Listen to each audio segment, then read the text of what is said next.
I'm all for having a War Powers Act debate right now. Exactly, I agree. Let's have the American people weigh in, because you're going to see the American people are 90% against forever wars.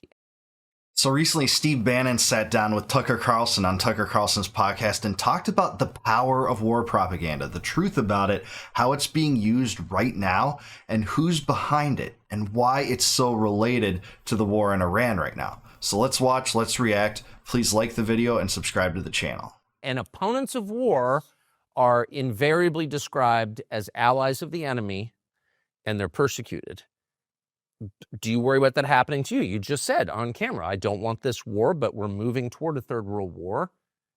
Well, I saw look. Are you worried about going back to jail? I went to prison. I went to prison on a misdemeanor, but it was kind of one of the same things. I wouldn't testify.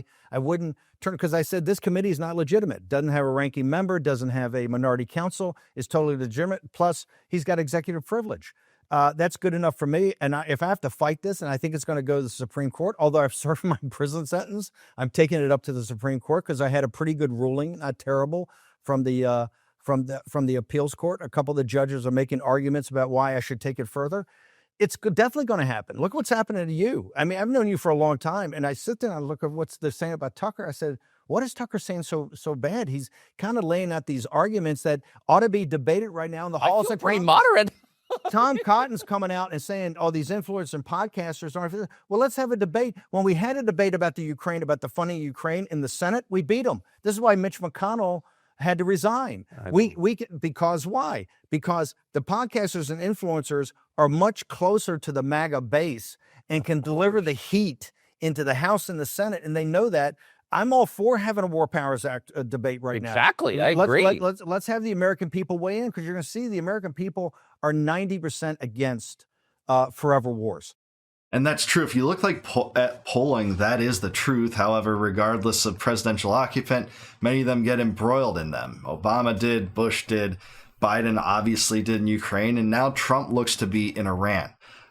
What is so accurate about what he says here is the fact, and I'm talking about Tucker in this regard, is that no matter what you are, who you are, what your record is, they will always say that you're a secret collaborator with the enemy if you oppose these wars. They did that with Saddam. You must be pro-Saddam if you oppose the war in Iraq. You must be pro-Bin Laden, they said, if you don't want to have, what turned out to be a 20-year occupation in Afghanistan. If you oppose the Vietnam War, I promise you they called you pro-Ho Chi Minh and a communist. They do this every single time. It's the same neocon playbook to try to demonize war dissidents, even when those wars turn out to be complete blunders. And that's epitomized by Vietnam and Iraq. So not only will they call you names, but, Bannon said in this podcast in a different segment that he's very pro-Israel. I'm obviously not. But just for saying that, knowing that he's against U.S. intervention in the Iran war, despite he can say that he's pro-Israel all the time, but they'll still call him an anti-Semite for not supporting this war. That's just what happens to dissidents. All dissidents know this. I know some people watching this are nodding their heads right now. That is what happens. And, I'm pretty desensitized to it at this point, but that's what happens. And even people that support Israel are saying exactly what we're doing here. We thought we had this thing in Gaza you had to clean up with the Muslim Brotherhood and Hamas. Next thing you know, we're bombing Tehran, and you're taking incomings. What's happened in Tel Aviv over the last 24 hours is pretty shocking, because you're taking these ballistic missiles. What's Trump's been saying?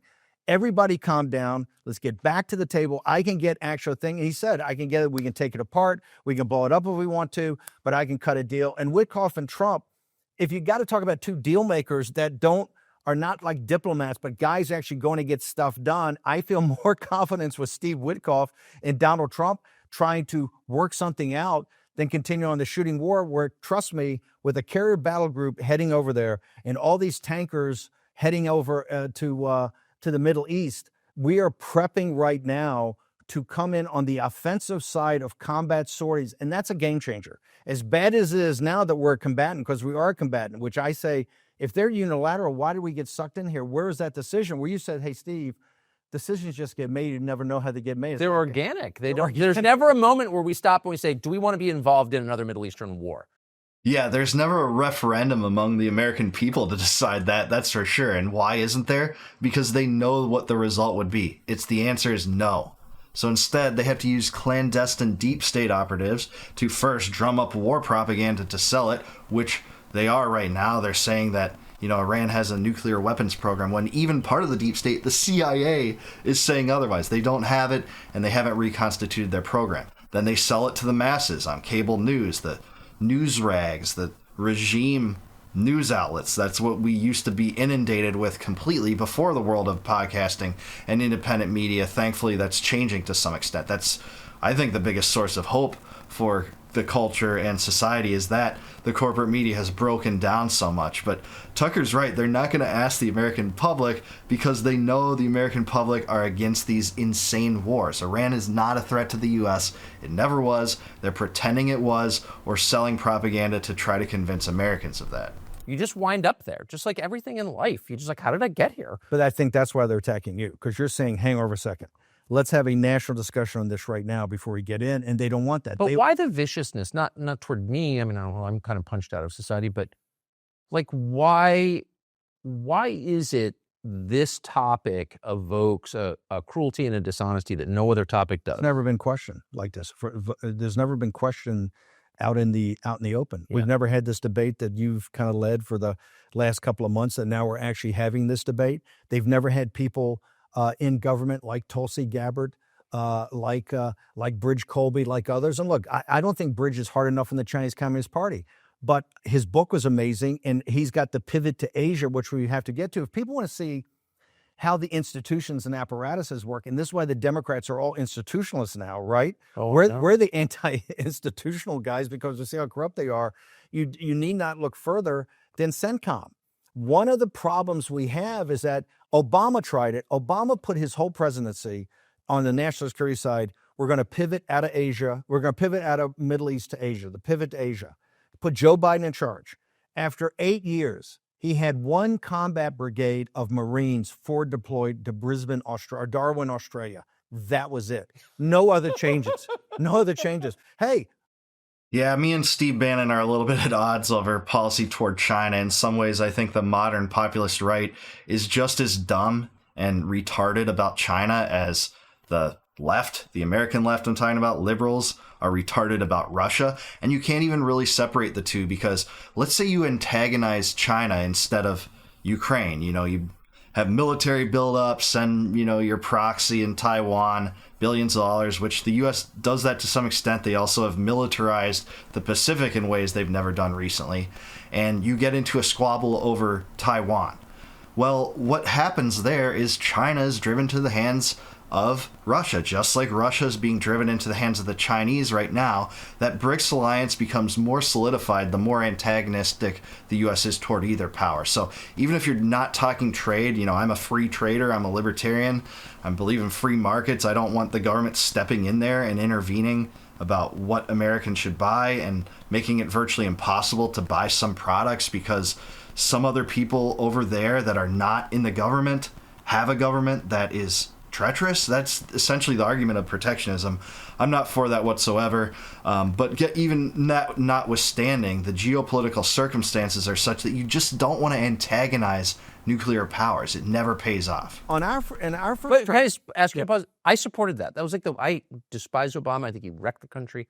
But I don't think that was not a crazy idea to pivot. We're having this debate. I had Flynn on today after you. We're having the same debate today. Remember, the carrier battle group that's over protecting Taiwan in the South China Sea is now en route to the Malacca Straits. The Nimitz battle group is going to the North Arabian Sea. So you're a former naval officer. Give us a sense of the decision-making process that leads to a move. Well, here's what, on November 5th of 79, I'm a destroyer officer, a navigator on a destroyer in a carrier battle group. We're doing the changeover from San Diego, we're home port. The 3rd Fleet to the 7th Fleet all takes place in Hawaii.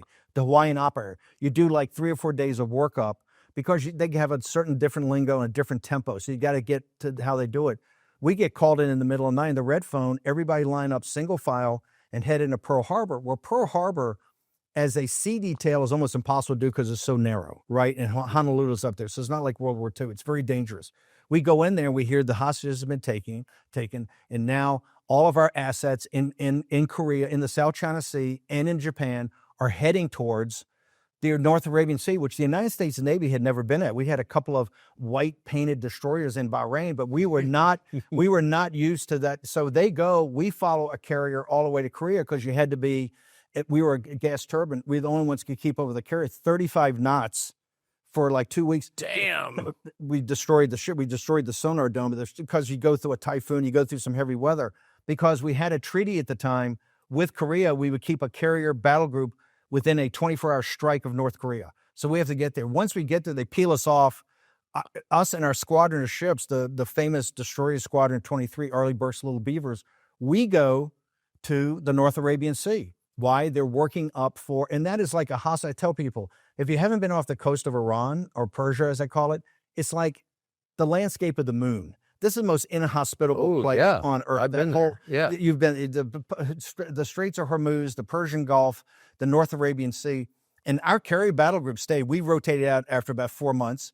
People stayed, and eventually, a couple months later, actually did the failed rescue. We practice every day. You could see every day they had the lift capacity. The helicopters were practicing going in. We were actually going to do plane guard against potential Russian fighters in the Persian Gulf. Put the radars up because nobody knew what was going to happen. It was a failed effort. But I tell people, and it turns out the Nimitz is now about to be decommissioned. This may be their last cruise. They were there 50 years ago.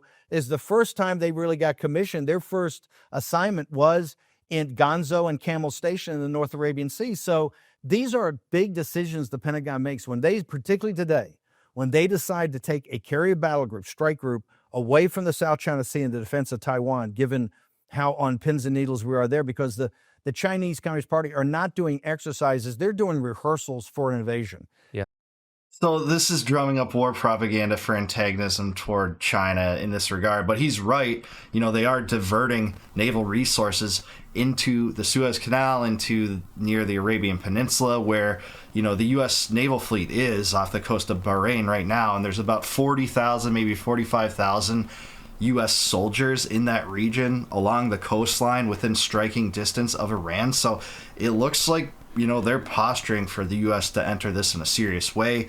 It's guaranteed that the U.S. would enter if Iran hits it, but I just don't think Iran is going to risk that. If the U.S. gets hit, it's going to be a false flag to draw the U.S. in, because that spells the doom of Iran's government. It won't mean a successful regime change operation. That could turn out the way Iraq did or Afghanistan did, where we spent billions of dollars, expended hundreds of thousands of lives, killed maybe 500, I forget exactly the totals there, to replace the Taliban with the Taliban over the span of 20 years. That could be the case here.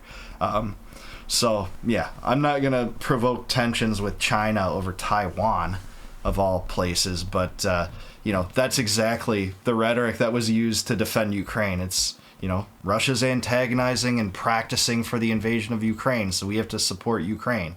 That's exactly the propaganda we got there. To me, little distinguishes that from some of the, populist right views about Taiwan and China's impending invasion, apparently. To take that out and to take it to the North Arabian Sea is signaling the world that we're about to do something. And that's what's so scary right now. And when you get to your theory that these decisions, you're just getting inexorably drawn in, now we have all of our basically air assets that are ready to launch combat sorties on Tehran and whatever else happens, they're in place. So it just takes, it's not like you make a decision, well, it'll take us a week to get there. They're in place. The tankers are over there. We could do in-tank refueling. So I think in the next 24 to 48 hours, a decision could be made. And that's why I'm getting more and more vocal, not less vocal, that we need to go full stop right now. We need to find out exactly, because there's too many moving pieces. The moving pieces about exactly what's going on, what's the risk. We haven't had a full debate about this, and I would like to see some voices come forward. I'd like to see Tulsi Gabbard come forward and tell us, has anything changed in DNI, which is 17 agencies, including the CIA for this? Has anything changed from what you told the public at a hearing in March? If it's changed, let's just hear it. This is a really good point, actually. Tulsi Gabbard's been awfully silent, even as Trump kind of disregarded what she said in her threat assessment back in March. Trump essentially said, I don't care what she says. I think they're close to getting one. She's been remarkably silent. So I think we actually know the answer to this, why she is silent, because nothing has changed. If it was changed, they would trot her out there to talk about, the sincere threat of the Iranian regime and why it poses a threat to our closest ally in the Middle East and why it poses a threat to us too, and there could be a mushroom cloud above New York. All the same horrific neocon propaganda that we saw play out in 2002 to 2003. If that was the case, she would be out there talking. So nothing has changed. Even Mossad and Netanyahu himself couldn't stop himself from lying about this on several interviews recently. They might be a year away. No one is claiming, not even Netanyahu, not Mossad, not MI6, not the CIA, not our own DNI Tulsi Gabbard has claimed they have a nuclear weapon or are very close to getting one. I would like to have John Ratcliffe go to the sticks, and I think Ratcliffe's a good man. John Ratcliffe. Well, we disagree there. Ratcliffe is a horrible neocon snake. He is the architect of expanding FISA 702, which allows the government to engage in warrantless wiretapping on dissidents if they happen to talk to the wrong person. So if the government designates a foreign operative as, flagged on this list, and American happens to talk to them, the surveillance state gets to get a hold of that person's personal effects. Well, we have a 14th Amendment.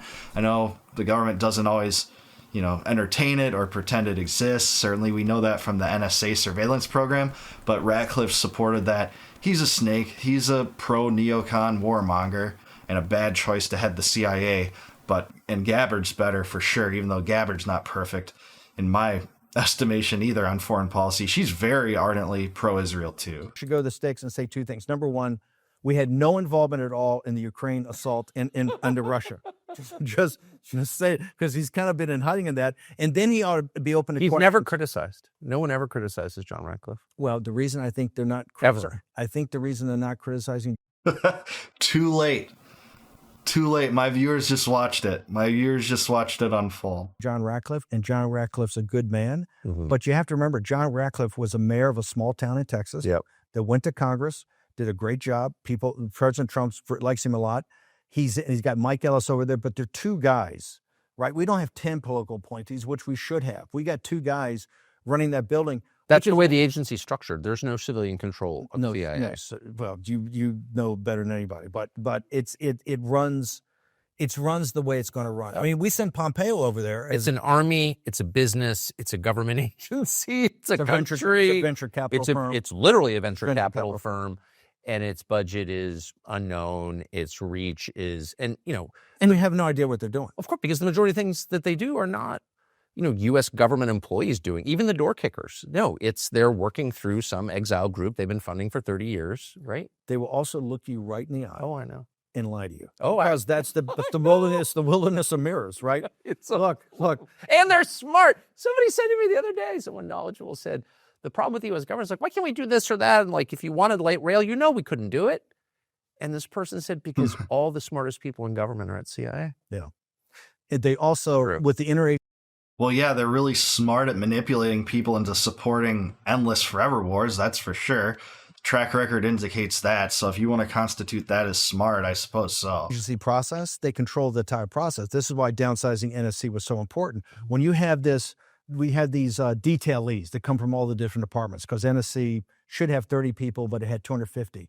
There are 60 political appointees, right? And there's 280 come from different agencies to do all the different paperwork. They have the interagency process. The CIA controls that process. They control the process at the Pentagon. They control the DHS. They control over the Justice Department. They are embedded deep because they've been around, they've been around so long, and they know how to embed deep, right? With the smartest people out there. And so if you don't get control of that, you're not going to get control. They're like a Praetorian Guard right now. We have to lance this. This is like the late stage of the Roman Empire, when the Praetorian Guard kind of ran the deal, and they would put forward every legionary captain that they thought was going to be good for a time. And they are planning right now to thwart President Trump's second term, make sure they wait him out, and they're going to have a hand-selected person for the third term. And I don't say this as a conspiracy theory guy. This is just basic fact. Totally. Yeah, I think this comparison's actually pretty apt. The Praetorian Guard did establish policy that was somewhat autonomous from what the Roman Republic certainly did. And you're seeing that with the CIA and the deep state. Deep state is full of unelected bureaucrats that make policies, push out things that affect you and I without ever having been elected to the capacity to do so. And the government's huge. I think there's 3 million people working for the U.S. federal government. And yeah, I think this is an apt comparison. Another example throughout history I would think of is the Committee of Public Safety in the French Republic. During the French Revolution, Robespierre, created an oligarchy, essentially, the Committee on Public Safety. He assumed oligarchic power over the legislative, executive, and judicial processes of France and maintained power that was widely beyond what the citizenry wanted, what they desired, and what they elected. I do think that we're seeing that play out in the U.S., and our foreign policy is the biggest indication of that.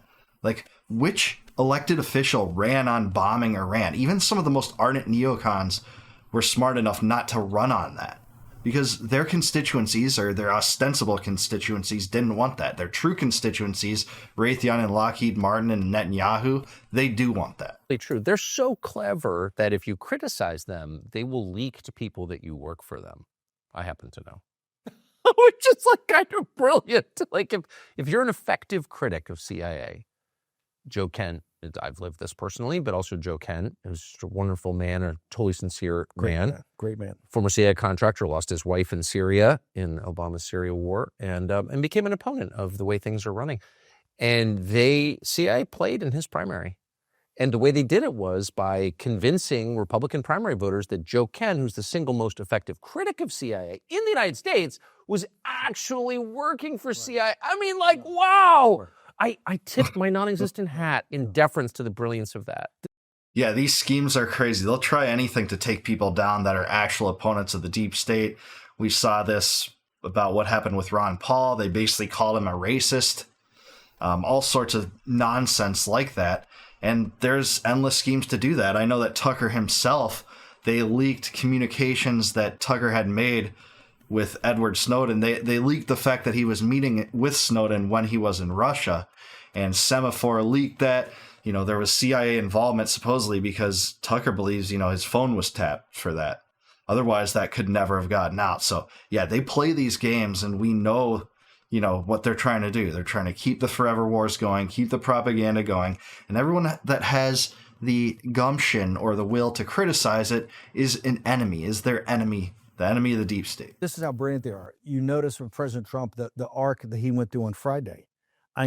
Something's up when David Ignatius at the Washington Post, which we call the Langley Bugle, he's the head that comes up. Oh, I'm aware. When Ignatius comes out on Morning Joe and says, Trump is doing such a really magnificent job here. He's acting like a commander-in-chief. That should be the red flare that goes up and goes, what the fuck? No. This is so true. The biggest Trump opponents otherwise, some of them are celebrating the fact that he's involving the U.S. in this strike versus Israel. That should be the biggest of big red flags.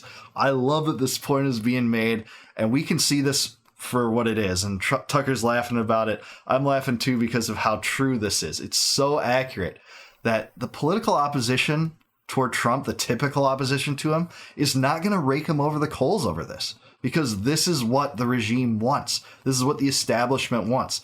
They'll rake him over the coals if he says, the sky is blue or water is wet or I'm going to make a deal or whatever else he says at the time to get their ire raised.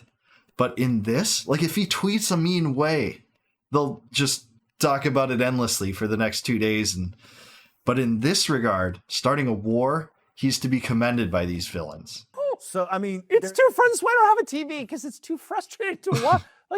I don't know a single person who doesn't like David Ignatius personally, and that would include me. And he's just such a courtly man. He's like the Murdochs. He's just you can't dislike him. He's just got elaborate, wonderful manners. He's very nice. But he is the spokesman for CIA. And you wonder. The Washington Post is the Langley It's unbelievable. The Langley Bugle. When Louis Joyland West, who was one of the last visitors to Jack Ruby in his cell before he went insane, was a CIA physician and, deeply involved in a lot of really some of the darkest things we've ever done. When he died, I went and looked up the Walter Pincus obit from the Washington Post. Walter Pincus was the CIA. I think Walter Pincus wrote it. And there was no mention in the Washington Post obit that Jolly West worked for CIA. And it's just oh my God. But you wonder, do people watching Morning Joe have any idea who these people are? No, that's the that purpose freaks of me out. Yeah, that is too bad. If you follow these people's careers and what wars they sold, what their motivations are, where they come from, you can see that they're all tied into this cabal trying to get the U.S. into the next forever war at all times. I mean, one of the best things I think that Julian Assange ever said, something that totally sticks with me, is they don't want a successful war. They want an endless war. And why would that be? Well, it's a prolonged time frame for them to extract money from the public through extortion, through taxes, and launder it to their friends in the military-industrial complex. People that benefit from Lockheed Martin and Raytheon and Boeing and all those giants. So this was a great podcast. They're hitting it on the mark in terms of where the propaganda stems from. Is the CIA and the deep state.